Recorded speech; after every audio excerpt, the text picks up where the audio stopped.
Our top story at this hour, U.S. President Joe Biden and his Russian counterpart Vladimir Putin will speak on a phone call today. This comes amid ongoing tensions on military build-up at Ukraine-Russia border.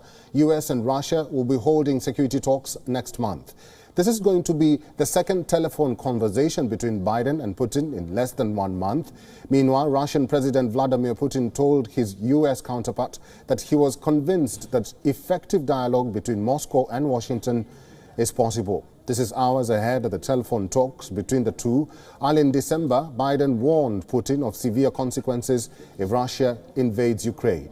National Security Council's spokesperson said that the Biden administration continues to engage in extensive diplomacy with European allies and partners, consulting and coordinating on a common approach in response to Russia's military buildup on the border with Ukraine. According to senior U.S. officials, Biden will offer his Russian counterpart a diplomatic path forward on the Ukraine crisis. Western officials say that Russia has deployed tens of thousands of troops on the border with Ukraine. They fear a repeat of the 2014 Moscow seized Crimea. In an effort to defuse tensions, senior U.S. and Russian officials plan to meet in January 10th in Geneva. The meeting will be held days after Russia offered a proposal to the United States. It included calls to not expand NATO eastward or to set up bases in former Soviet republics.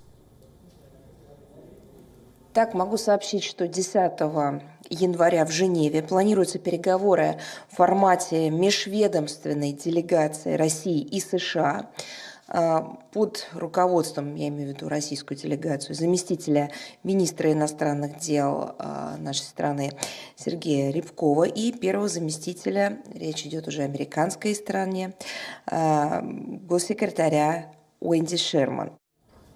Zelensky tweeted that Ukraine has been assured full support in countering Russian aggression. The United States has called some of the Russian positions non-starters, said it is willing to talk and will also bring up its own concerns. The dialogue was set up when Biden and Putin met in Geneva in June. And I hope that our meeting will be productive. В ходе переговоров будем добиваться от американской стороны предоставления твердых правовых гарантий безопасности Российской Федерации, а именно не продвижение НАТО на восток и не размещение угрожающих России систем. On Wednesday, U.S. Secretary of State Antony Blinken and Ukrainian President Volodymyr Zelensky spoke on phone. Blinken separately spoke to his counterparts from Britain, France and Germany.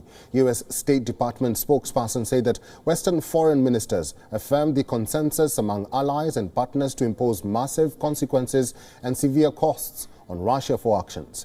Biden's administration has not laid out new measures. However, reports suggest that the U.S. could move to disconnect Russia from the SWIFT system that connects world banks. WION correspondent Nick Harper sent us this report from Washington, D.C. Well, you'd imagine that the idea is to try and diffuse tensions between the US and Russia. But let's not forget that President Putin has also asked for certain guarantees that the US says it is not willing to commit to. Specifically, that Ukraine is not allowed to join the Western military alliance NATO, and that NATO won't move troops to Ukraine or put any weaponry there that could be used to attack Russia. So I think we can expect President Putin to continue to push Biden on those guarantees. Emily Horne said the Biden administration continues to engage in what they're calling extensive diplomacy with European allies. Ahead of the call with Putin, the US Secretary of State Antony Blinken has spoken to Ukrainian President Vladimir Zelensky, and we're told that they discussed Russia's military buildup and efforts to peacefully resolve the conflict in eastern Ukraine.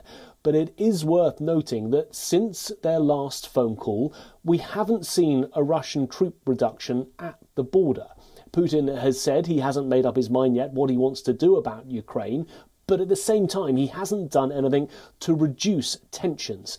And with that as the backdrop, this is likely to be a very significant phone call between the two leaders. One where what happens next in terms of Ukraine, and really what happens next with the future of US-Russia relations, could be decided. WION is now available in your country. Download the app now and get all the news on the move.